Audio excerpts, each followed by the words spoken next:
सोचो जरा, अगर टोजी फुशिगुरो उस दिन गोजो से दूसरी बार फाइट नहीं करता और भाग जाता, तो कहानी वहीं बदल जाती। टोजी जिंदा रहता और वो गोजो को मेगुमी की जिम्मेदारी नहीं देता, और शायद टोजी मेगुमी को जेनिन के हाथ कभी नहीं बेचता, बल्कि खुद मेगुमी को ट्रेन करता।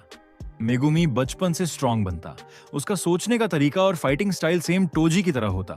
अब बात यूजी की। अगर मेगुमी जुजुत्सु सॉर्सरर नहीं बनता, तो शायद यूजी को उसी दिन सुकुना की फिंगर नहीं खानी पड़ती। लेकिन सच ये है, केंजाकू का प्लान यूजी को इस्तेमाल करने का था, तो किसी और दिन किसी और हालत में यूजी को फिंगर खानी ही पड़ती।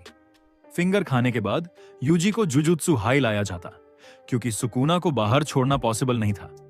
जुजुत्सु में यूजी को या तो तुरंत मार देते या बिल्कुल ओरिजिनल टाइमलाइन की तरह वेपन की तरह इस्तेमाल किया जाता। गेटो रिको की मौत और टोजी के मरने के बाद गलत रास्ते की तरफ चला गया था, लेकिन अगर टोजी जिंदा होता तो शायद गेटो इतना आगे नहीं जाता और वो चीजें वहीं रुक जाती। और जब गेटो गलत रास्ते पे नहीं जाता, तो केंजाकू को उसकी बॉडी कभी नहीं मिलती। इससे केंजाकू का प्लान काफी स्लो हो जाता, क्योंकि गेटो की टेक्निक उसके लिए सबसे जरूरी थी। और अगर केंजाकू को गेटो की बॉडी नहीं मिलती, तो शायद जुजुत्सु वर्ल्ड की कहानी कुछ अलग ही तरह से चलती। अलग प्लान्स होते, अलग खतरे होते और एक अलग ही लेवल की स्टोरी होती, जहां तोजी जिंदा होता और मेगुमी को एक डिस्ट्रक्शन मशीन की तरह ट्रेन करता, और जहां गेटो की बॉडी केंजाकू को नहीं मिलती, लेकिन खतरा तब भी खत्म नहीं होता, बल्कि और ज्यादा भयानक रूप लेता। तो आगे क्या हो सकता था, या कह लो क्या होगा? अगर आपको इसकी आगे की स्टोरी चाहिए तो कमेंट जरूर करना।